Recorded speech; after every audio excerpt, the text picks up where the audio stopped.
Life एक कमाल है। ये एक अनमोल तोहफा है।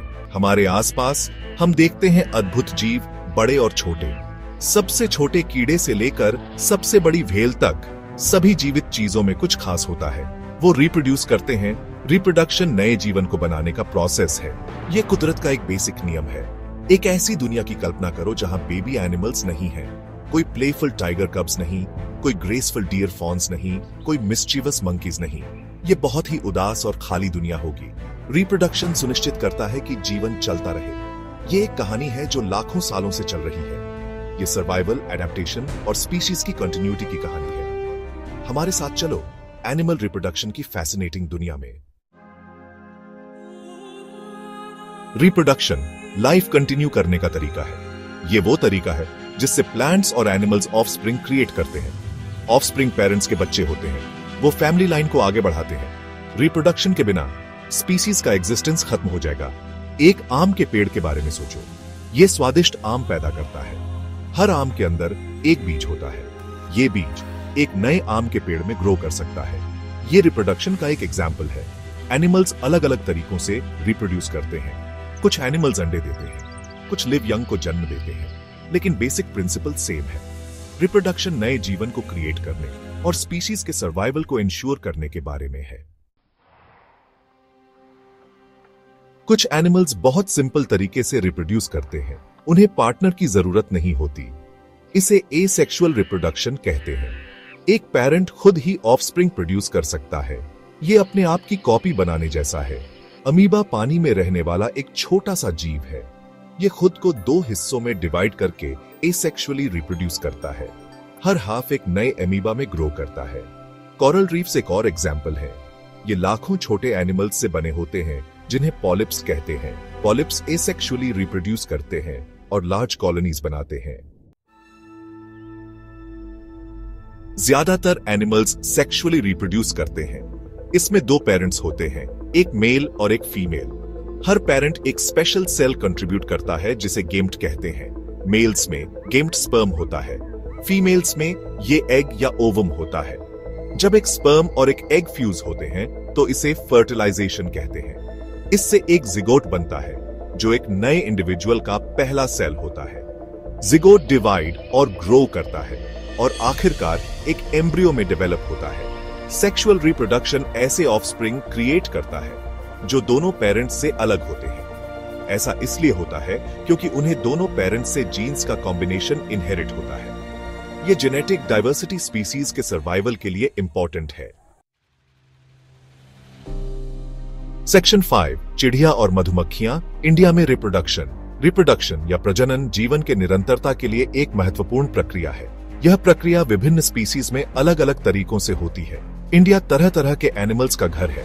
यहाँ के जंगलों और नदियों में कई प्रकार के जीव जंतु पाए जाते हैं, जिनमें से हर एक का अपना अनूठा प्रजनन तरीका होता है। हर स्पीसीज का रिप्रोड्यूस करने का अपना यूनिक तरीका होता है। कुछ स्पीसीज में यह प्रक्रिया बहुत ही जटिल होती है, जबकि कुछ में यह सरल होती है। आइए कुछ एग्जाम्पल्स देखते हैं। इन एग्जाम्पल्स के माध्यम से हम समझेंगे कि कैसे विभिन्न स्पीसीज अपने प्रजनन प्रक्रिया को अंजाम देती है।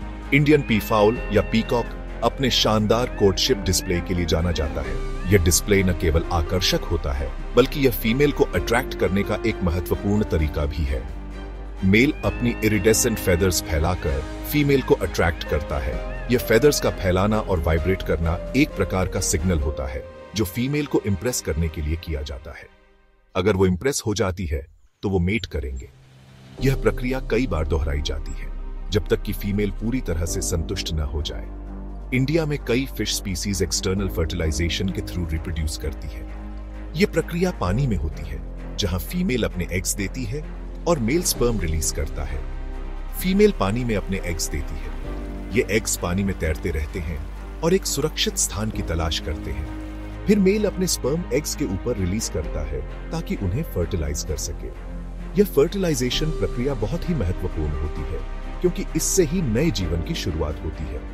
एलिफेंट्स का जेस्टेशन पीरियड लगभग 22 मंथ्स का होता है। यह समय अवधि बहुत लंबी होती है, लेकिन यह सुनिश्चित करती है कि बेबी एलिफेंट पूरी तरह से डेवलप हो सके। इसका मतलब है कि बेबी एलिफेंट अपनी मदर के वोम में लगभग 2 साल तक डेवलप होता है, जन्म लेने से पहले। यह लंबा जेस्टेशन पीरियड बेबी को एक मजबूत और स्वस्थ शुरुआत देने में मदद करता है। सेक्शन 6, रिप्रोडक्शन क्यों इंपॉर्टेंट है। रिप्रोडक्शन या प्रजनन जीवन के सबसे महत्वपूर्ण प्रक्रियाओं में से एक है। यह न केवल इंडिविजुअल ऑर्गेनिजम्स के लिए बल्कि पूरे इकोसिस्टम्स के लिए भी महत्वपूर्ण है। रिप्रोडक्शन सभी स्पीसीज के सर्वाइवल के लिए जरूरी है। यह एक नेचुरल प्रोसेस है जो स्पीसीज को एक्सटिंक्शन से बचाता है और उन्हें थ्राइव करने का मौका देता है। इसके बिना लाइफ का एग्जिस्टेंस खत्म हो जाएगा। इमेजिन एक world without new life. Eventually हर स्पीसीज एक्सटिंक्ट हो जाएगी। यह एक जनरेशन से अगले जनरेशन तक लाइफ की कंटिन्यूएशन को इंश्योर करता है। फैमिलीज और कम्युनिटीज का अस्तित्व इसी पर निर्भर करता है। रिप्रोडक्शन इकोसिस्टम्स के बैलेंस को मेंटेन करने में भी मदद करता है। यह एक इंट्रिकेट वेब है जहां हर स्पीसीज का एक रोल होता है। प्रेडेटर्स और प्री लाइफ और डेथ के एक डेलिकेट डांस में जुड़े होते हैं। यह बैलेंस रिप्रोडक्शन के बिना संभव नहीं है। अगर एक स्पीसीज डिसअपीयर हो जाए तो इसका पूरे इकोसिस्टम पर रिपल इफेक्ट होगा। यह इंबैलेंस क्रिएट कर सकता है जो अन्य स्पीसीज को भी प्रभावित करेगा। इसके अलावा रिप्रोडक्शन एडेप्टेशन और एवोल्यूशन के लिए अलाउ करता है। यह स्पीसीज को नए चैलेंजेस के लिए तैयार करता है।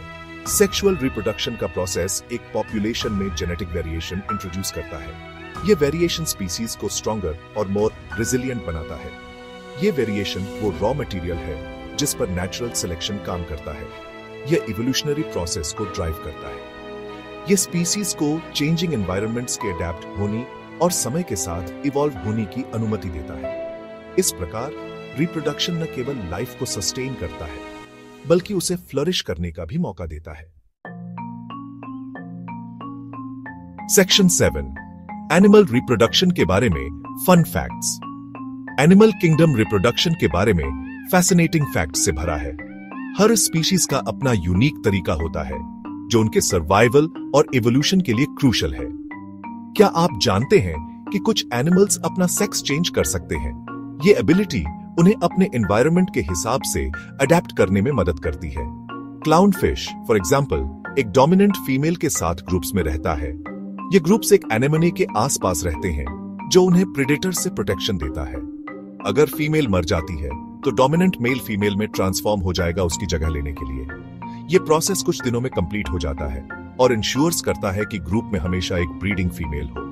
एक और फन फैक्ट यह है कि एक एनिमल का जेस्टेशन पीरियड उसके साइज और मेटाबॉलिज्म के हिसाब से बहुत वेरी कर सकता है। लार्जर एनिमल्स का जेस्टेशन पीरियड जनरली लॉन्गर होता है जबकि स्मॉलर एनिमल्स का शॉर्टर होता है। सबसे शॉर्टेस्ट जेस्टेशन पीरियड वर्जीनियन ओपोसम का होता है जो सिर्फ 12 to 13 डेज के बाद अपने यंग को जन्म देती है। यह शॉर्ट जेस्टेशन पीरियड उन्हें जल्दी से रिप्रोड्यूस करने में मदद करता है। इसके विपरीत अफ्रीकन एलिफेंट, जैसा कि पहले बताया गया है, का जेस्टेशन पीरियड लगभग 2 साल का होता है। यह लॉन्ग जेस्टेशन पीरियड इंश्योर्स करता है कि कैल्फ फुली डेवलप्ड और स्ट्रांग हो जब वो पैदा हो। ये एनिमल रिप्रोडक्शन की अमेजिंग डिवर्सिटी और वंडर के बस कुछ एग्जाम्पल्स हैं। नेचर में और भी कई ऐसे एग्जाम्पल्स हैं जो हमें दिखाते हैं कि लाइफ कितनी अडेप्टेबल और डाइवर्स हो सकती है। हर स्पीशीज का अपना यूनिक तरीका होता है जो उनके सर्वाइवल और एवोल्यूशन के लिए क्रूशल है। सेक्शन 8, रिप्रोडक्शन और circle of life. Reproduction circle of life का एक फंडामेंटल पार्ट है। यह बर्थ, ग्रोथ, रिप्रोडक्शन और डेथ का एक कंटिन्यूअस साइकिल है। यह साइकिल लाखों सालों से खुद को रिपीट कर रहा है, अर्थ पर लाइफ की कंटिन्यूएशन को इंश्योर कर रहा है। सबसे छोटे इंसेक्ट से लेकर सबसे बड़ी वेल तक सभी लिविंग थिंग्स लाइफ के इस ग्रैंड सिम्फनी में एक रोल प्ले करते हैं। हर ऑर्गेनिज्म अपने इकोसिस्टम के बैलेंस और डाइवर्सिटी में कंट्रीब्यूट करता है। ये एक रिमाइंडर है कि हम सब कनेक्टेड हैं और हमारे पास नेचुरल वर्ल्ड को प्रोटेक्ट करने की रिस्पॉन्सिबिलिटी है। सेक्शन 9, कंक्लूजन, लाइफ का फ्यूचर। रिप्रोडक्शन अर्थ पर लाइफ के फ्यूचर की है। ये एक ऐसा प्रोसेस है जिसे लाखों सालों के एवोल्यूशन में होन किया गया है। ये एक ऐसा प्रोसेस है जो रिजिलियंट और फ्रैजिल दोनों है। जैसे जैसे हम रिप्रोडक्शन के वंडर्स के बारे में और सीखते जाते हैं, हमें प्लैनेट और उसकी बायोडाइवर्सिटी को प्रोटेक्ट करने का प्रयास भी करना चाहिए। लाइफ का फ्यूचर इसी पर डिपेंड करता है। रिप्रोडक्शन की इंपॉर्टेंस को समझकर और अप्रिशिएट करके हम ये इंश्योर करने में हेल्प कर सकते हैं कि सर्कल ऑफ लाइफ आने वाली जनरेशंस तक चलता रहे।